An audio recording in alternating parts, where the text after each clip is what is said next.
What's happening? I've got two kids upstairs! All right. Well, I haven't done anything. Look, you've got the wrong house, I'm telling you. You're making a big mistake.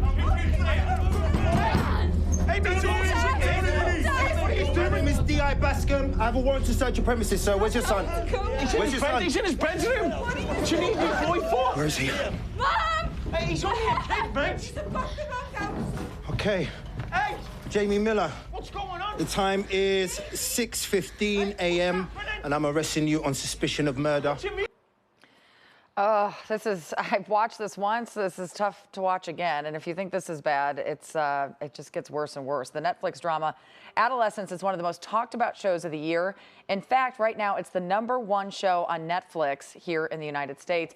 And as you just witnessed, it's a hard-hitting story about a 13-year-old boy who is arrested on suspicion of murdering his classmate. Yeah, I feel like it's all we've been talking about in the last week because we both have boys at home, and it's just scary, and it's so powerful to watch. And we wonder, could this happen to us? Could it happen to our friends in our communities?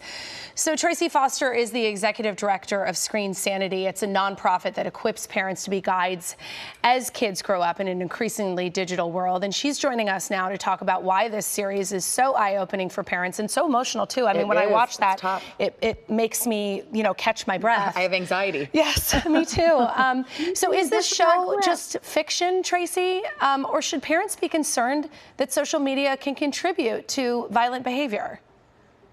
Well, I want to both acknowledge that thankfully what's shown in that show is the extreme. It's not the norm. And yet it is based on reality. I mean, the showmaker had heard multiple stories of those exact types of situations happening, which is what inspired him to create that program.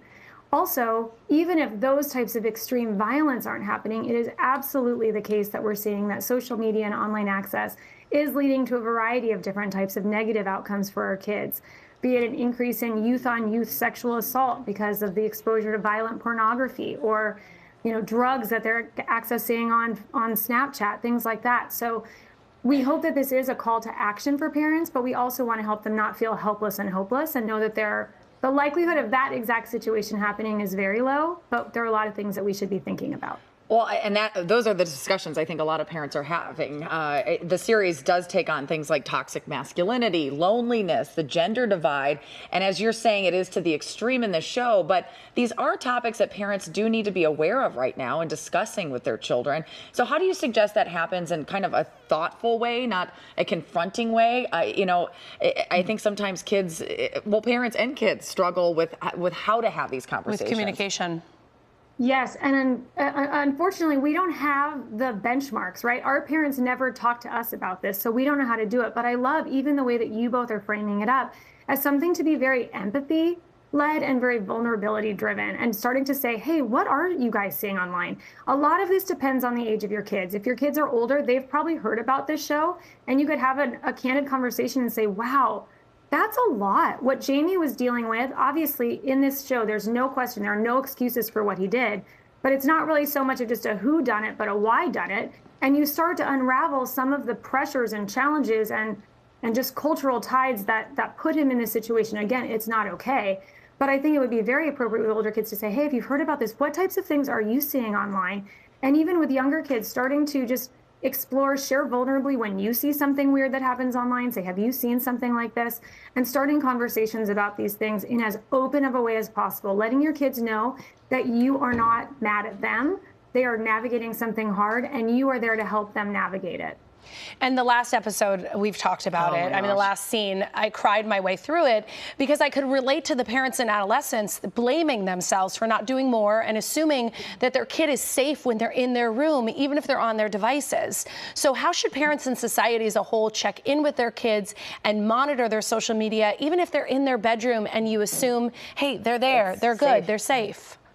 Yes, this is one of the things that we have felt so passionate about for many years, which is that it is so hard for parents, and we can talk about that more. It is an unfair fight for parents and kids to be pitted up against the best designers of persuasive design in the world, and so much investment there. But we always in society have felt nervous about kids being out late in dark alleys and things like that.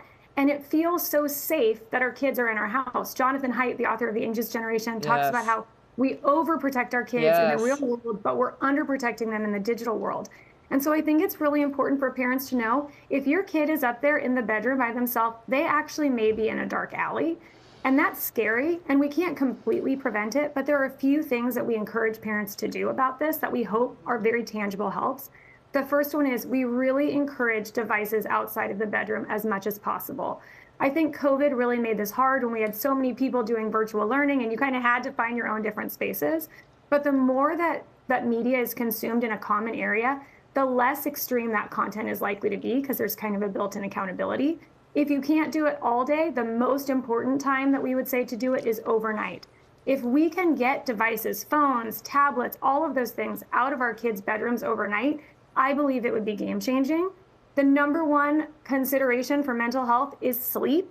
And our kids are not sleeping overnight because they're on their devices. And they're probably not on Duolingo learning Mandarin, but even if they are, they need their sleep, right? So even if they're doing something good, but research shows that we do our most undesirable things when we're alone, when we're tired, when we're in the dark, those types of things. So if we can take devices out of kids' rooms, that's huge. You also mentioned, Christine, monitoring. We are big fans of getting routers on your home network, as well as on when kids have a phone. Get a service like Bark that helps do monitoring so that it will flag to you as a parent if it sees emojis of question or different things around self-harm or other unhealthy things, because it really is a helpful guardrail. And we actually encourage, we could talk so much more about this, but we actually encourage to maybe put that on the whole family devices so that it doesn't feel like you're just singling out your kid. You really say, hey, it's not that we don't trust you. It's just like how we ask you to wear a seatbelt in the car. It's for your own safety. Well, that's Tracy. This is all such great. And you're right. We could spend like 3 hours talking about this. We have to run. Thank you so much for being with us this morning. I think it's also important for parents to kind of come together and maybe make some rules amongst themselves. Yes, because it's hard when you're the only one saying to your kid, no more phone, you can't have it here or there. This application delay or whatever. It. Yeah. Well, we're in it together. And as they say, it really does take a village. And at least you and I will continue to have this conversation about our boys and my girls and our kids in general. Yes, exactly. Okay, ladies, thank you.